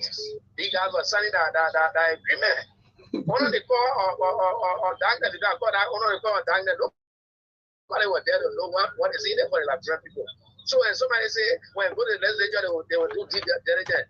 There will be no due diligence because those 43 men, they are prepared to pass anything because they all have the same thinking faculty. All right. Thank you so much. To this caller, good evening. Yes, go ahead, my dear. My name is God. I call from England, and I love the discussion. What we need to look, even though if I have my own way, the issue of capitalist society, capitalist economy, it is not just good for Africa. If I have my own way, we will introduce a communist system of the economy. I think it will be better. Look, for example, I don't have much time, but we're talking about HBS coming to invest 1.8 billion. I'm very sure they may just invest half of that amount. And when they begin to produce every profit that they declare, they may just use half of that profit for to reinvest. So, over a period of time, they will not really put in 1.8 billion and sitting somewhere that they will bring no. So, we will be at the end the loser. So, look at, for example, people in a 2-month enjoy era. So, in the simplest term, are you saying that is that, for example, we can take people goods and sell them later, then you give the person their profit, or in fact their money, and take a profit? Is that what you're saying? No, I don't want to say. What I'm saying, I was just talking about enjoy era, for example, the gold mining and if there was the Liberian government involved in mining the gold, I'm not sure whether we got gold deposit in our country, a reserve in our country. They come and take everything away and give up peanuts. So what will we benefit at the end of the day? Those are left that everything is gone and we don't even have good reserve. All right, thank you. We don't have good reserve. To this caller, good evening. Good evening, neighbor, and good evening to your finalists and your listeners. Yeah, go ahead, my brother. There is the voice of PDSI and I join for Sugar the Shufu. Neighbor, to think that America is not the cause of our problem in Labrador is just being hypocritical. How? Thank you. I wish I had more time to drill into some of the reasons why I said it. No, you call Rwanda names. Rwanda, if you do a research, Rwanda is not a mineral-rich country. Go check it out. Look next to the Rwanda neighbor, Congo. Have you asked yourself what tension and traffic is in DR Congo? Ask all the mineral-rich countries why tension and traffic is in from one civil war to another.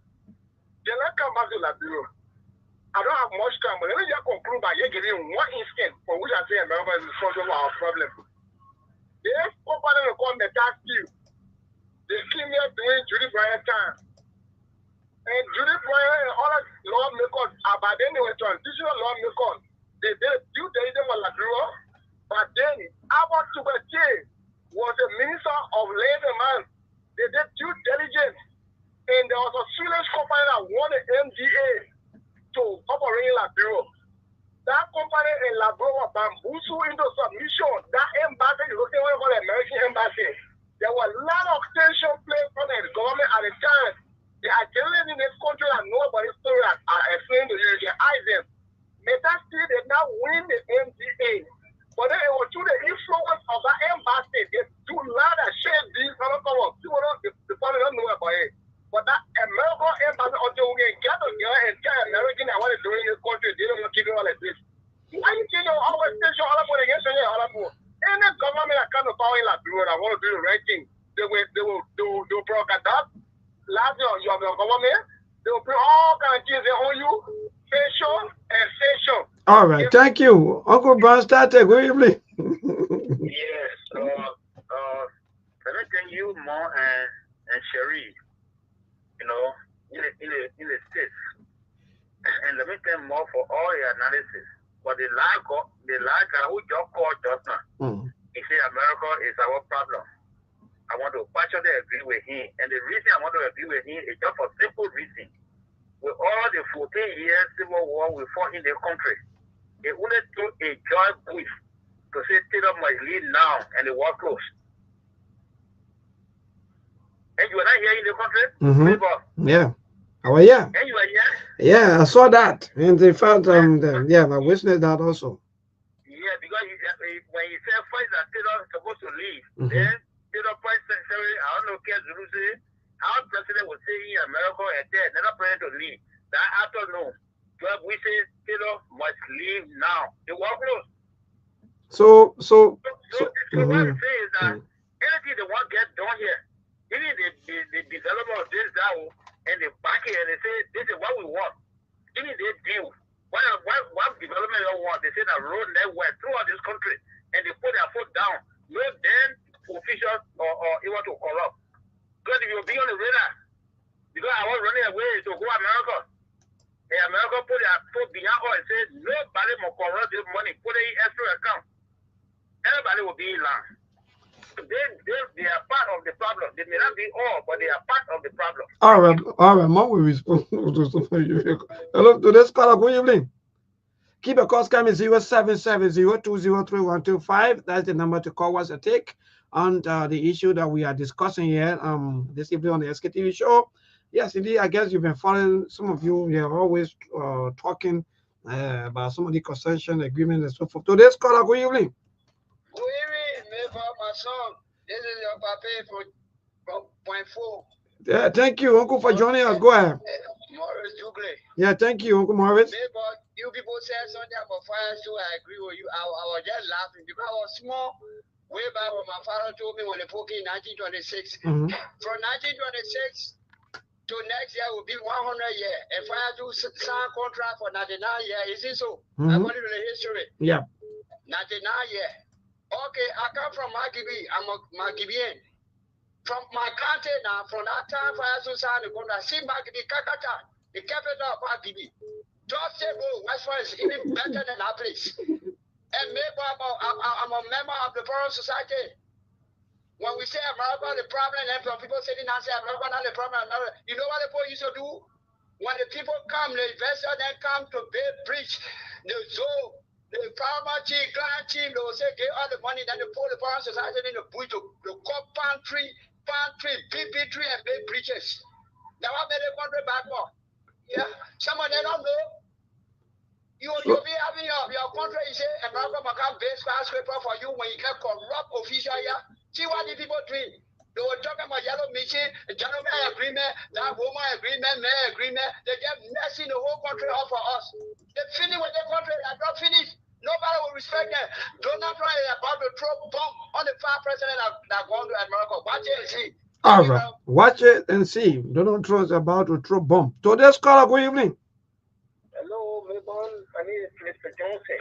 Yes, go ahead. Good. Thank you for joining us. Okay, I want to contribute. My contribution has to do with Joseph Lai. I know we're talking about development. But Lai put a tears in my eye. I never knew these guys are hiding behind the Bible. We say that he has repented. But going into stopping people not to pretend that he will get against us, that they have destroyed this country. Oh, may the Lord be with him. I just want to stop that. All right, thank you so much, Charles Cooper. Good evening, my dear brother. You are a teacher. Every time we sign concession agreements and how to kind of agreement, but yesterday nothing. What say you, my brother? Yeah, Melbourne, good evening, and like you said, I'm Charles Cooper. I call from Coffee Depot Road. Let me say thank you to the panelists. I think they are always doing their best. Melbourne, I don't go onto the belief that America is our problem.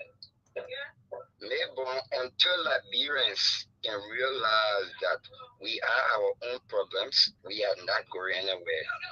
Melbourne, you can't decide as a man to marry a woman that your father did not tell you to marry, and then you start to blame your father for the woman's behavior. You can't desire a man to born children that your father did not tell you to born, and start blaming your father for your children's behavior. That is a case with Liberia. That established, is it America that told us to declare our independence? We were not yet fully mature. No. When we declare our independence, it took, I think, 15 years. Even my military history, nothing can set me right. I think it took about 15 years for America to recognize her as an independent state. Because America knew that we were still on the infantile stage to declare independence, but because of this same greed for power and wealth, we already declare our independence when we have not grown as a state, when we have not built any foundation. We just declare, and the only reason was because of violation of custom duty and other things. Only because we wanted to get money to collect money for our water and maybe other things. So it was already there about money, getting money, doing it. Even when we changed the name of our capital city from Crystal, put it to Morocco. And that was done because Liberia began at that time that it was America that held Liberia with 5,000 in ammunition, something like that. You see, maybe this thing has always been about greed, power. That Liberia problem, we are our own problem, my brother. Let's not blame America every time we come to give 108 years. We are about 203 years old historically. All right. Thank you so much, Charles Cooper. Let us stop blaming America. Today's caller, good evening. Hello, Mebo. Yes, my dear, go ahead. In this, they are to be blamed. America is to be blamed. Oh. America will always go on corporate government. Look at that, DDK, now into the state. Start looking for to sign a particular or agreement, starting agreement. That DDK did not agree. He turned that back because he was in a short negotiation or opposition. But then when that DDK, Fernando Pocas, all kinds of ahead. They had a kill fire too. They wanted them to ask them for money. And the government of the United States, what they do, they refer you to go and talk with Harvard fire too. They said the government of the United States don't have money. Only Harvard fire too got money. And the Harvard fire money, the agreement was, you should agree for fire to come to the Bureau. Same fire to all American coming in the Bureau. Why they told us give it the Bureau? What they look at what they right here in PJ. What they eat people all the time they were here on the left. See what they are doing. Okay. We'll take a few more calls quickly, then we'll cross over to the team of panelists. Today's caller, good evening.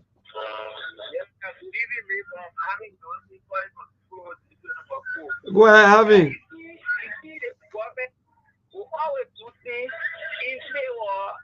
The government official, but not in favor of the citizen. So if you see people. Hello? Yeah. Now, what's happening for this country? Ella, you're not paying attention. Hello, today's caller, good evening. Yeah, hello, Mibwa. Yes, go ahead. Yeah, the Marcus won. He did it for Saturday and yesterday. Okay. So, yeah. I'm begging you people, hold your phone. I'm begging you people, please. All right, let me see. We take one or two more calls, then we'll cross over to the team of panelists. I don't know how you defend it. What the people will say America should be like. So, why you paying your people 10,000? Oh, the country is interesting. Look, the country. Look, anytime God when you send me back, please on this app, send me to Liberia. Hello, today's caller. Good evening. How you doing? I'm okay with Chief Louis. How are you, man? I'm doing very well. And basically, I called to appreciate my brother Monk. You know, Monk and myself have similar background. I'm a student of foreign relations. I'm a student of international relations. And these things, you have to put your best. Right now, I was told that the president left with Gafwan. He left with Cyril Besloyanti. He left with Daniel Zanga. He left with the NRC boss. He left with Samuel Kofi, who's team of security and economic aspect. You go down there, Donald Trump is clear. He wants trade. He's not in trading.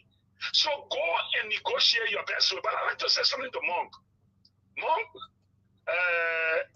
the agreement was signed between the Liberian government and Avanco agency. Yes, Avanco Atlantic. Atlantic. The Helen Carey on Saturday congressions and access agreement. Concession and access agreement. Now, this is what happened in our country in Melbourne because being around the legislature. It's going for ratification. What they can do is that they can change that ratification. Basically, what they can do, if there are objection, They can change the agreement. If they have objection to any clauses there, the legislature will recommend, and the executive and the partner will meet again and do the adjustment. But they can't change it. They have signed already. I like that. You see the U.S. embassy commending the Liberian government. When I read that thing yesterday, I said, what's going on? But man, you don't doubt Bwaka again. Bwaka, people might look down on you, but Bwaka is a team player. To navigate between China and the U.S., he has to be strategic. He has to, when you go to Donald Trump, you beg, he will disgrace you. Push our interests. Let this country, what we can do. But Mom, what made it deep best for us is this. They're not taking our resources. They're using our corridor. And now we're taking the track. And for me, I want for 200 countries to come and make use of the track that brought benefit. It is our railroad that they're using. So they're not taking our resources. Unlike King John Biamanti taking our go and damo, Asalameta taking our go and damo. This one, HBS is only using our track. If they can get German company, they can use our track. South Korean company can brought benefit a lot. All right. Thank you. Thank you. The last caller quickly, then we'll cross over quickly. Hello. So this caller, good evening. Yes, go ahead.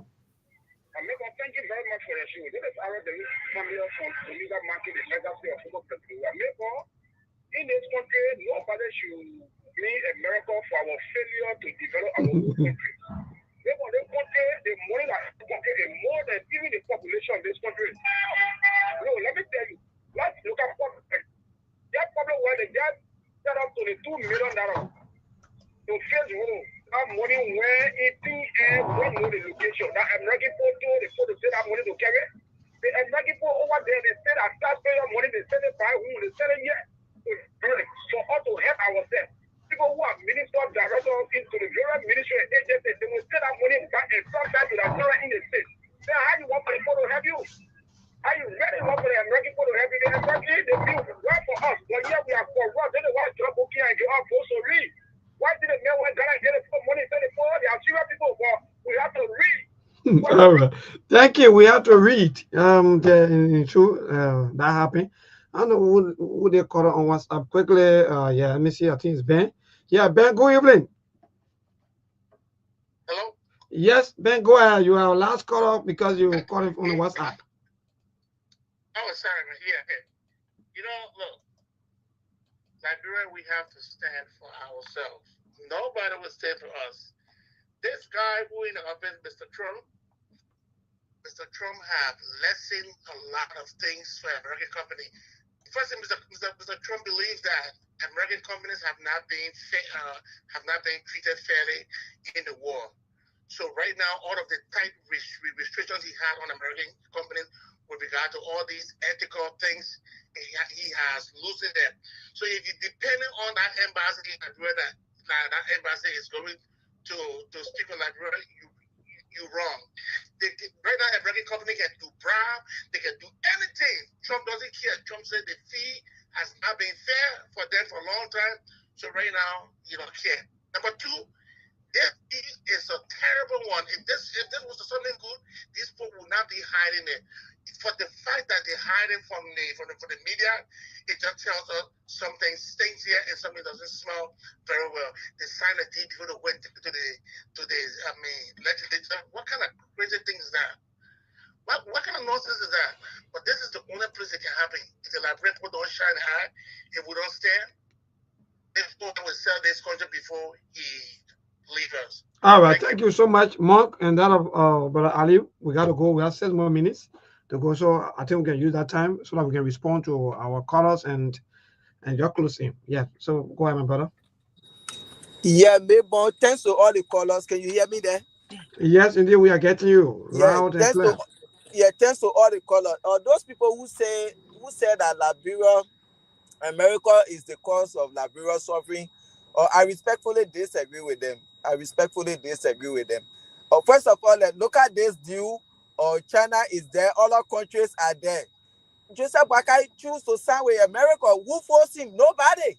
You see, you can continue blaming America for Liberia failure. You can continue doing that. America put their interest first. America not stop Liberia for putting an interest first. Look, Joseph Boakai look at all these other people and he choose America over them. So you stop blaming America for Liberia failure. Let's try to elect good lawmakers. Let's try to elect good president who will always put the interests of the country first instead of their personal interests, what they are going to get from concession agreement, or some of them want to be law, or they want to be lawyer for those concessions. Some of them want to get 1% share and what have you. Let you there, you look at your government officials. You giving them $3,000 US just for generator. If America can't even do that for their lawmaker, their government official, you buy them for the $5,000 car. After every 3 years, you pay them $15,000. You pay everybody, all their office staff. You do all of these things. Even the allowance and the salary you give your lawmaker, your government officials in that country, American lawmaker and government officials are not getting that kind of salary. Then you want to blame America for your failures? Why you think people leaving from here, they go in Liberia to work in government? Because they know they can't even make that kind of money here. The position they serve in Liberia, if they serve in such a position in America, they can't even earn that salary. Some of you people don't even say no, you just fee America, everything is bread and butter. These are some of the reasons you see the people there running by. With lying to you, they say we're coming to serve our country. Because you can be a representative in America, the money a representative made in Liberia, in America, you can't even make that money. So you stop blaming America for Liberia failure. I respectfully disagree with you for that. Thank you. Thank you, my dear brother Mark. We gotta go. People just blame China. People blame America. People blame America. Mark, we're not getting you though. I don't know. I like Liberian interesting. I don't know what happened by Elon Monk. I don't know. Maybe Monk has some issues. You hear me? Okay, yes. Maybe Monk has some issue or doing something. Yes. Yeah, maybe Monk doing something or he having some issue. Yeah, you hear me? Yeah, we're getting you now, Monk. We're getting you now, Monk. Yeah, I mean, I think you guys said it all, and we listen to the caller. The other matter is it's up to you to come up with your own perception. But the reality is that America is not your problem, but American interests in terms of corporation and businesses, they will take advantage of a broken system, because that's what every business person would do, or any businessman would do. Yep, we agree that we can talk about the history, but at the end of the day, you the one have to set the course of action for your country. You don't have to tell me your future. America is always clear. They are always specific. They know their geopolitical and strategic interests. Anytime America comes to the table, they know exactly what they want. They push their interest. The question is, you are the one that is not pushing your interest. So you can keep blaming people all you want. It's not going to help you. Because even when you bring the Chinese again, you will do the same thing and claim 20 years from now, the Chinese are the reason. No. The last time I checked, I never saw a lawmaker from America taking millions of dollars to come buy property in Liberia. But you are the one that will take money from Liberia and come buy houses here and secure your children's future. It wasn't the American that took more than $187 million over 6 years from your central bank or your finance ministry, or to do illegal transaction with no receipt to justify those transactions. You keep self-sabotaging yourself, and at the end of the day, you want to blame somebody. I know how the game is played. Yes, you can accuse them. They will take advantage of any business situation because, like I said, that's the dream of any businessman, where it is cheaper to do business and make more profit. Until you can take full responsibility, that's on you.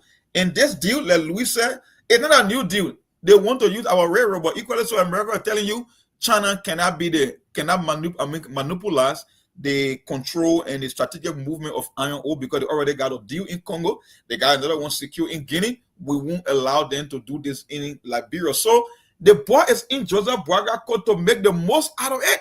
Because if a country is telling you that another man cannot take this particular port operation in terms of your railroad, and we want for it to remain under the control of your government, then I think Joseph Boakai is in a better place to even negotiate further to bring more incentives to Liberia in terms of the deal. You can't go and be corrupt and then come and blame the American government, because I know. Thank you. Thank you so much, my dear brother. You won't come to the executive mansion to kill him tomorrow. No, that's a lie.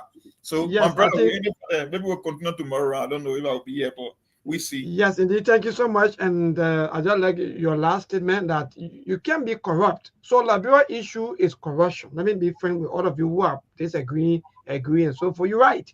But Liberia issues, our issue is corruption. How many of us even going to so many places with our community interest? Yeah. Even to where we live. How many of us, we don't care? That's how we look. We even destroy our own communities, our city, our villages, everywhere. That's how we look. So the people that money go in Grand Cayman, is that American company? Bad American. You probably can be talking more. That's not American. Good night, we'll do a little. Yeah, good night to all of you. Thanks to all of you folks, Brother Ali and the rest of you. Thank you so much. So before you blame somebody, check yourself before you can blame anybody. How many of you in the interest of your community, your district, where you blame America every day? Thank you. Good night.